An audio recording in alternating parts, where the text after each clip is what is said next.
Okay, so we're going to talk about comparative advantage. We're going to use the case study of fracked oil versus like non-fracked oil, like in Saudi Arabia, right? And OPEC. So we're going to do that. We're going to talk about Russia and the United States in the whole scheme of oil too. So we're going to do this, you don't even have to have taken a microeconomics class. I will do that for you. Like, I will make it very easy to understand this stuff. So, comparative advantage. Let's say you can do something easier than someone else can, right? That's comparative advantage. Like, being able to, say, do whatever. Like, I don't know. It's using the least amount of resources. So I know if I had to go pick up a heavy log, like, it would be easier for me to do than maybe someone that, say, wasn't lifting or something, right? Okay, so that's comparative advantage. I don't, like, do much. If you can get, like, a lever or something, that adds to your comparative advantage. That's like technology adding to comparative advantage. Okay, so we've got that covered. So OPEC. OPEC stands for the, God, I can't even think of it. It's like oil producing, exporting countries. There we go, OPEC. Okay. I had a brain shit for a minute. I'm sorry. I don't even get brain farts. I get brain shits where it just all, like, life just collapses. Okay. So, yeah, that's OPEC. And it's like a group of smaller countries that were taken advantage of in the early like 20th century. I'm so tongue-tied today.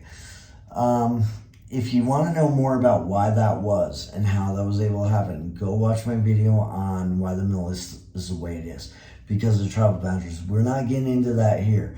But point is, oil exacerbated that problem greatly. Like just the infighting, because pretty much warlords were able to get funding for their, thing, and then, there's, I don't want to talk about the Middle East. It's just kind of,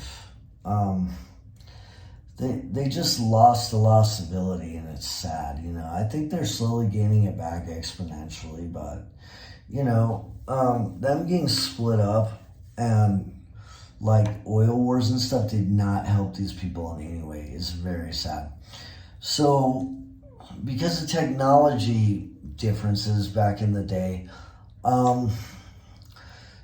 you had to basically get oil if you wanted a lot of it from the Middle East. And that's why they all team up to do OPEC. Now, the United States actually has more oil than OPEC, believe it or not, than the whole Middle East. But it can only be gained through fracking. And so this is where the comparative advantage comes into play. You think, oh, okay, so the U.S. has it, right? Like, we could totally just pop wells and do that, right? I'm not even an industry expert on this. I mean, I have friends that are, but I'm not. But I'm telling you about the microeconomic principles here. So it takes a lot more money to drill for oil in the U.S. fracking that does in the Middle East. At least 5 years ago, that's what it was like. The wells just cost more at one time.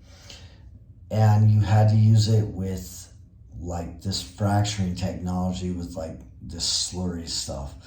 And I don't know what all goes into it. I mean, I've heard about what slurry is made out of, but like, I don't like, there's other people that can explain that greatly. So anyways, what happens is every time like the fracking industry wants to like, pop off and do something, what happens, you will see a country like Saudi Arabia, you'll see OPEC, they will flood the market as fast as they can with their crude that you don't have to use advanced technology to get, and their infrastructure is already been set in place forever. So that's the difference there. I'm sure there's even more differences too if you talk to an actual industry expert, but I mean, we're just talking about the economics of it here.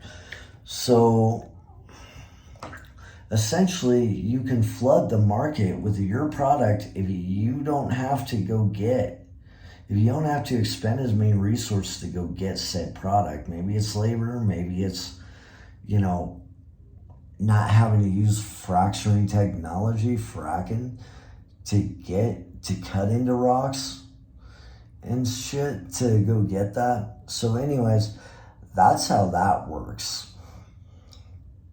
And that's comparative advantage. And then, you know what? I got some more concepts. I will do that in another video.